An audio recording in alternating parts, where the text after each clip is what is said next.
So Mr. Khalid turned and walked to the door. He opened it with ease. Rest, think, but don't forget, this is not a request. It is a must. You must do it. Then he called his guards to keep an eye on her, and he left.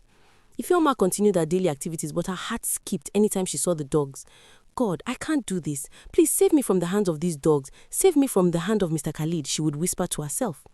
After 2 days, Mr. Khalid returned. He took one of the giant dogs to the bedroom. Ifeoma, he called, it's time. Undress yourself. Let my dog enjoy your thick body. Sleep well tonight.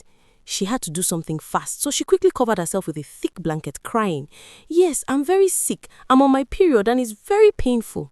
How long will it last? 2 weeks, she answered quickly. No way, that's not possible. Mine takes 2 weeks, she answered. He didn't believe her, but he waved his hand. As soon as he left, Ifeoma started thinking about her daughter and her mother. She was a young mother who lived in a small village. She had a little daughter, Chidima, and an old mother who was very sick. Every morning, she woke up before the sun came out. She would step outside into the cool morning air. She sold food just to feed her family. Her home was very simple, made of mud bricks with a thin roof that shook when the wind blew hard. Inside, her mother lay on a thin mat, coughing softly. Her body was weak from sickness. Ifeoma would sit beside her, holding her hand, whispering words of comfort, but she knew that love alone could not buy her mother's medicine. Chidima was just 7 years old. She would come running to her mother, full of life and energy. Mama, I'm hungry, she would say, rubbing her small stomach. Ifeoma would smile and give her the leftovers, but it was never enough. She worked hard every day, but no matter how much she worked, it was never enough. Medicine was expensive, school fees were high, food was costly, so they depended on the food she was selling. At night, she would sit outside, staring at the moon. She could hear distant sounds of laughter from other houses, families with full bellies, children who would go to school the next day without worry. She wanted that life for her daughter, Chidima. Then she heard about jobs in Saudi Arabia. Women from the village had gone there before. They sent money home, they built new houses, they gave their families a better life. It is good work, they said. You clean, you cook, and they pay you very well. Ifeoma thought about it for days. She lay awake at night staring at the wooden ceiling, listening to her mother's soft breathing. Could she really leave? Could she leave Chidima behind? Will my old mother be able to take care of my daughter? But what choice did she have? One evening, she sat beside her mother and spoke softly. Mama, I want to go to Saudi Arabia for work. Her mother's tired eyes opened, searching Ifeoma's face. It will not be easy, she whispered. Ifeoma nodded. I know, Mama.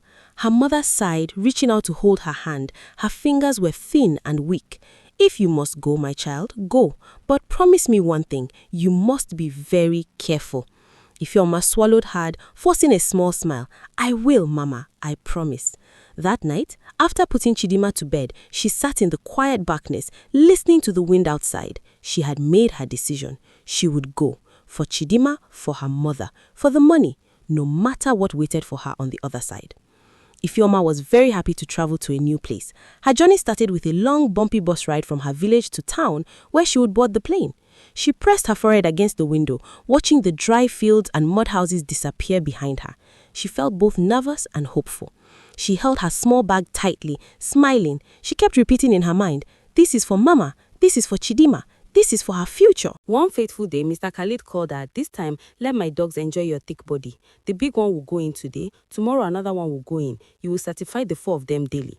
Ifeoma cried a bitter cry. Please, sir, I can't do this. I prefer to sleep with you than sleep with this animal. It's too late, Ifeoma. You pushed me away. Now it's time for my dogs to enjoy your sweet body. That was how Ifeoma was violated that day. Mr. Khalid and his friends watched how the big dog make love to Ifeoma. She cried while they laughed and clapped their hands, enjoying the show. The following day, the same thing happened, but this time around, she was given some money to take care of herself. Over the next few days, she started paying close attention to everything. She watched the guards, noting when they changed shift. She listened to the sounds in the house. And most importantly, she started acting obedient, but crying in her closet for being violated by a dog. She smiled when needed. She walked without complaining. Slowly, they stopped watching her so closely. Then one evening, while washing dishes, she turned to the madam, the lady of the house, and said softly, Ma, the kitchen things are getting low. The madam barely looked at her. Tell Khalid. The next morning, when Mr. Khalid came into the kitchen, she lowered her eyes and spoke carefully. Sir, the food supplies are almost finished. Can I go buy more? He raised an eyebrow. You? Why not the driver? Ifeoma wiped her hands on her apron. I know what we need, sir. I can go quickly and come back. He looked at her for a long moment, as if trying to see into her mind. Then he reached into his pocket and pulled out some money. Fine, don't take long. Ifeoma's fingers trembled as she took the money. She bowed her head. Thank you, sir. She turned and walked to the door. Her feet felt like heavy stones. Every step was heavy with fear, but she kept walking. Out the door, through the yard, past the gate, and then she ran. Her heart pounded in her chest as she moved as fast as she could. She didn't dare to look back. Her hands gripped the sides of her clothes.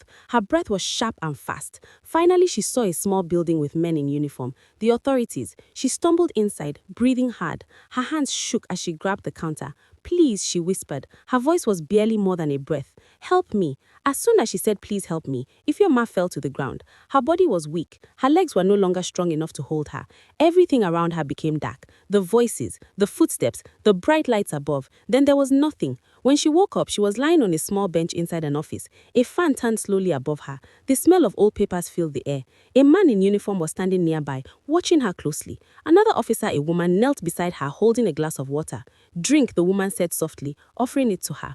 Her hand trembled as she took the glass. The water was cool, sliding down her dry throat. She swallowed hard. What happened to you? The officer asked. Ifeoma opened her mouth, but no words came out at first. The memories crashed into her like waves, too heavy, too painful. Then finally, in a broken voice, she spoke. She told them everything, the way they had treated her like she was nothing. She told them about Mr. Khalid, about the dogs, about how she slept with Mr. Khalid, and when she stopped sleeping with him, he forced her to start sleeping with dogs. Her voice cracked as she spoke, but she didn't stop. She begged them, I don't want the money anymore. I don't want to work here. I just want to go back to my country. The room was silent when she finished. The officers looked at each other. The woman reached out, squeezing Ifeoma's hand gently. You are safe now, she said. For the first time in months, Ifeoma believed it. It took just a few days to arrange everything. The authorities helped her buy a plane ticket. They even gave her some money. It wasn't much, but to Ifeoma, it felt like a miracle. When she boarded the plane, she couldn't stop the tears that poured down her face. This time, she wasn't crying out of fear. She was going home. The journey felt long. The hours dragged as she looked out of the window, watching the clouds below. Her heart was restless. Would her mother be okay?